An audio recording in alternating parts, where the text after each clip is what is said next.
vous allez bien.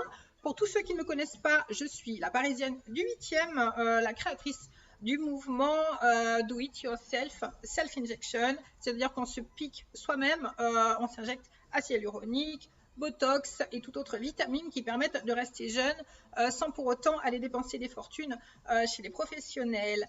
Voilà, aujourd'hui, on est un jour un petit peu particulier. On est dimanche 25 octobre. On a donc changé d'horaire dans le courant de la nuit, ce qui peut avoir pour conséquence sur certains d'entre nous d'avoir un petit peu de fatigue.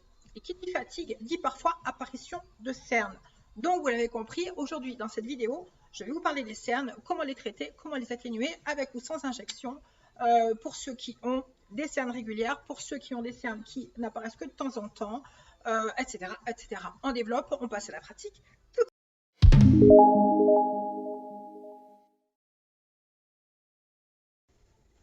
Donc, en ce qui concerne les cernes, pour faire simple, il y a les personnes qui sont cernées en permanence, c'est souvent génétique, et d'autres personnes qui sont cernées de manière occasionnelle, c'est souvent dû à de la fatigue. Pour les personnes qui ont des cernes en permanence, des cernes noires, foncées, il n'y a pas d'âge en particulier pour avoir des cernes. Un enfant peut être cerné dès qu'il est tout petit, si c'est génétique. Si sa mère ou son père a des cernes en permanence, si c'est génétique, il n'y a malheureusement pas grand-chose à faire à part les couvrir pour les masquer. Après, bon, bien évidemment, il y a aussi les cernes qui sont creuses, j'y reviens dans un instant.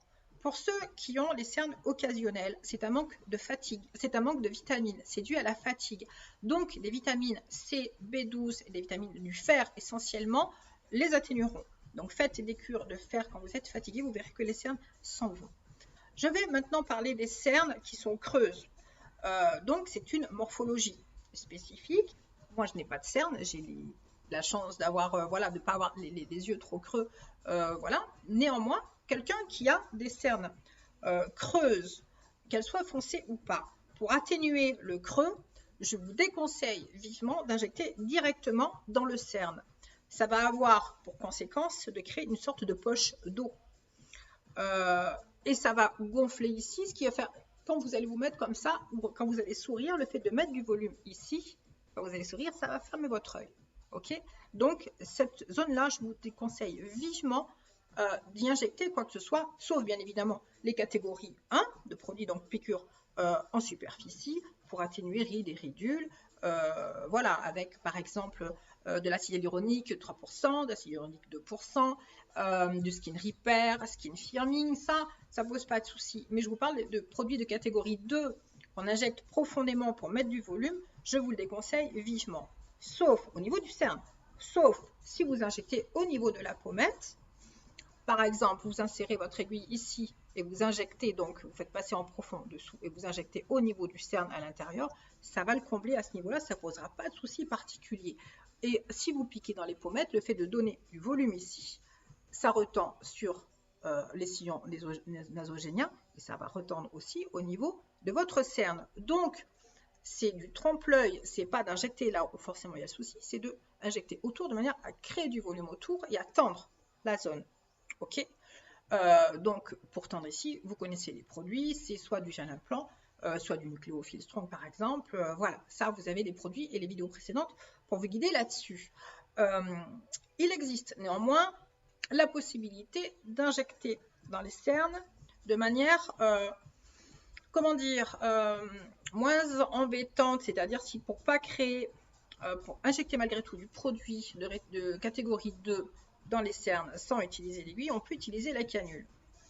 Ça demande un petit peu de dextérité, mais avec la canule, ça représente l'avantage, si je puis dire, de ne pas injecter directement en fait, puisque la canule, donc vous savez comment c'est fait, hein, c'est une aiguille qui est à l'intérieur trouvée, ce qui permet de injecter le produit sur tout le long. Donc on la rentre, en injectant, le produit se dilue un petit peu partout, de manière régulière. Mais surtout, la canule crée une espèce de traumatisme sous-cutané, voilà, des multi-hématomes en fait, si vous voulez, en rentrant, en perçant la peau.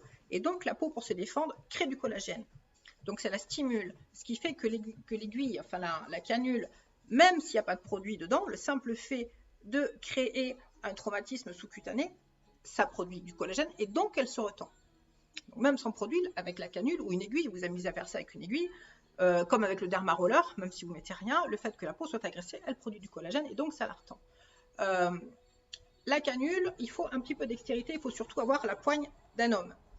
Moi, j'ai beaucoup de force dans les mains. Néanmoins, les filles, vous êtes nombreuses à me dire qu'est-ce que c'est difficile de s'injecter du produit. C'est dur, c'est quasiment dur comme du ciment. Il faut vraiment beaucoup de force. Avec la canule, c'est 10 fois pire.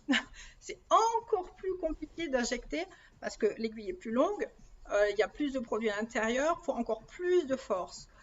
Voilà. Donc, pour faire simple, moi, je vous recommanderais plutôt d'injecter dans les pommettes. Ça permet d'atténuer et les sillons et les cernes. Et ensuite, si ça reste encore un petit peu creux, eh bien avec un derma roller ou avec des mini-injections en surface, vous comblez avec des produits de catégorie 1, un petit peu épais. Voilà. Il y a bien évidemment aussi le petit stick qui permet voilà, de recouvrir, ça marche pour les hommes et pour les femmes, hein, voilà l'anti-cerne qui fonctionne super bien. Je crois, j'espère surtout avoir répondu à vos questions. Voilà, je vous souhaite de bien vous habituer à ce petit jet lag d'1 heure. Je vous fais tout plein de gros bisous. Merci encore de votre fidélité.